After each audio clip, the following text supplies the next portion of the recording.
Neat ಪರೀಕ್ಷೆಯಲ್ಲಿ ನಡೆದಂತಹ ಅವ್ಯವಹಾರದ ವಿರುದ್ಧ ಏನು ವಿದ್ಯಾರ್ಥಿಗಳು ಸಿಜೆಪಿ ಪಕ್ಷದ ಜೊತೆ ಸೇರಿಕೊಂಡು ಹೋರಾಟವನ್ನು ಮಾಡ್ತಾ ಇದ್ರು. ಆ ಹೋರಾಟವನ್ನು ಬೆಂಬಲಿಸಿ ಸೋನಂ ವಾಂಗ್ಚುಕ್ ಅವರು ಸುಮಾರು 24 ದಿವಸ ಇವತ್ತು ಉಪವಾಸ ಮಾಡ್ತಾ ಇದ್ದಾರೆ. ಆ ಹೋರಾಟವನ್ನು ಬೆಂಬಲಿಸಿ ಇವತ್ತು ಕರ್ನಾಟಕದಲ್ಲೂ ಕೂಡ ಇದು ದೇಶಾದ್ಯಂತ ವಿದ್ಯಾರ್ಥಿಗಳಿಗೆ ಆಗಿರುವಂತಹ ಅನ್ಯಾಯ, ದ್ರೋಹ, ಅಂತಹ ಒಂದು ಅನ್ಯಾಯವನ್ನು ಪ್ರತಿಭಟಿಸಿ ದೆಹಲಿಯಲ್ಲಿ ಏನು ಹೋರಾಟ ನಡೀತಾ ಇದೆ ಆ ಹೋರಾಟವನ್ನು ಕರ್ನಾಟಕವೂ ಕೂಡ ಬೆಂಬಲಿಸುತ್ತೆ.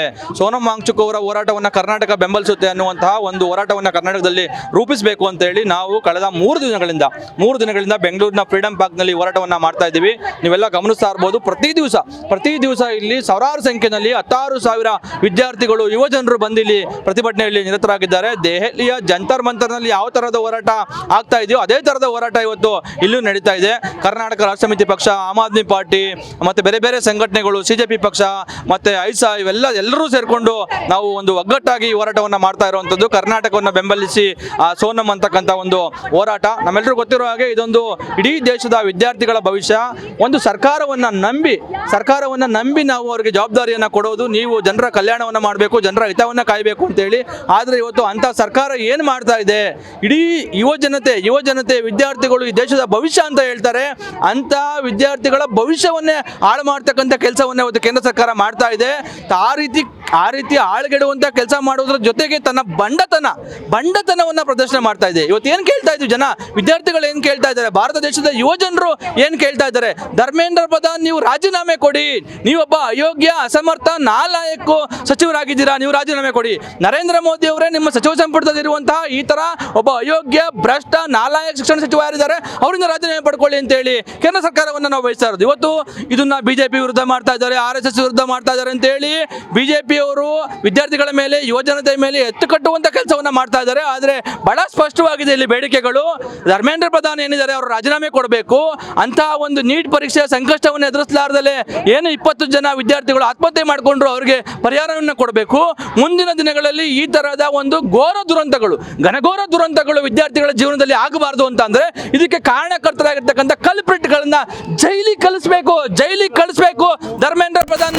ಆದ್ರೆ ಜನ ಕೇಳ್ತಾ ಇರೋದು ರಾಜೀನಾಮೆ.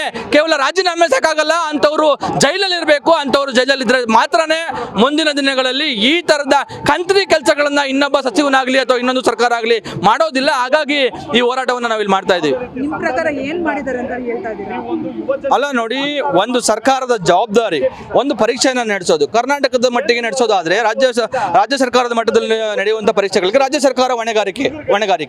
ಕೇಂದ್ರ ಸರ್ಕಾರದಲ್ಲಿ ನಡೀತಾ ಇರುವಂತಹ ಪರೀಕ್ಷೆಗಳು ಕೇಂದ್ರ ಸರ್ಕಾರ ಜವಾಬ್ದಾರಿ ತೆಗೆದುಕೊಂಡು ನಡೆಸ್ತಾ ಇರ್ತಕ್ಕಂಥ ಸಂದರ್ಭದಲ್ಲಿ ಅಲ್ಲಿ ಏನಾದ್ರೂ ಏರುಪೇರುಗಳಾದ್ರೆ, ಸಮಸ್ಯೆಗಳಾದ್ರೆ, ಅಕ್ರಮಗಳಾದ್ರೆ ಅದಕ್ಕೆ ಯಾರ ಸಮಸ್ಯೆ?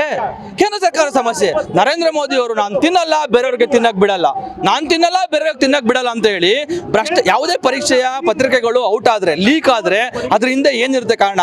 ಭ್ರಷ್ಟಾಚಾರ, ಹಣದ ಆಸೆಗೆ.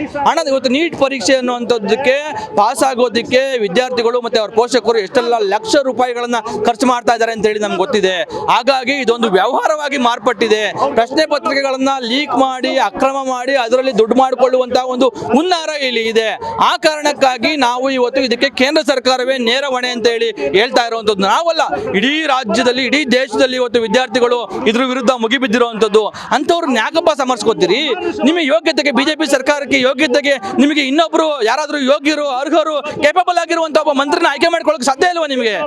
ಹಾಗಿದ್ಮೇಲೆ ನೀವು ಯಾಕೆ ಧರ್ಮೇಂದ್ರ ಪ್ರಧಾನ ಇರಬೇಕು? 20 ಜನ ಈ ದೇಶದ ಯುವ ಜನತೆ ವಿದ್ಯಾರ್ಥಿಗಳು ಬಲಿಯಾಗಿದ್ದಾರೆ. ಅವರ ಕುಟುಂಬದ ಪಾಡ ಏನಾಗಿರ್ಬೋದು?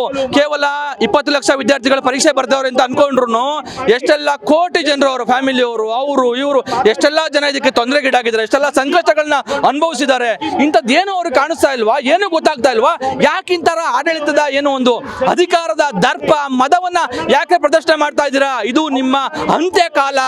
ಇವತ್ತು ನೀವು ಎದುರಾಕೊಂಡಿರುವಂತದ್ದು ವಿದ್ಯಾರ್ಥಿಗಳನ್ನ, ಎದುರಾಕೊಂಡಿರುವಂತದ್ದು ಯುವ ಜನತೆಯನ್ನ. ಅವರು ನಿಮ್ಗೆ ಪಾಠ ಕಲಿಸ್ತಾರೆ. ನೆನ್ನೆ ನಾವು ನೋಡಿದ್ವಿ, ಯುವ ಜನತೆ ಮಾರೋ ಅಂತ ಇದ್ರು, ಒಡಿ ಅಂತ ಹೇಳ್ತಾ ಇದ್ರು. ಓಡೋಗೋ ಜನ ಅಲ್ಲ ಇವತ್ತು ಯುವ ಜನತೆ.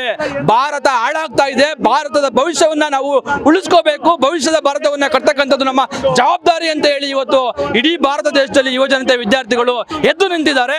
ಅದರ ಪರಿಣಾಮವಾಗಿ ನೀವು ಈ ತರದ ಹೋರಾಟಗಳನ್ನು ಇವತ್ತು ಭಾರತ ದೇಶಾದ್ಯಂತ ನೋಡ್ತಾ ಇದ್ದೀರಾ. ಇನ್ನೂ ಎಚ್ಚೆತ್ಕೊಂಡಿಲ್ಲ ಅಂದ್ರೆ ನಿಮ್ಮ ಮನೆಗಳಿಗೆ, ನಿಮ್ಮ ಸಂಸತ್ಗೆ, ನಿಮ್ಮ ವಿಧಾನಸೌಧಕ್ಕೋ ಇನ್ನೊಂದಕ್ಕೋ ಯುವ ಜನತೆ, ವಿದ್ಯಾರ್ಥಿಗಳು ಮುತ್ತಿಗೆ ಹಾಕ್ತಾರೆ.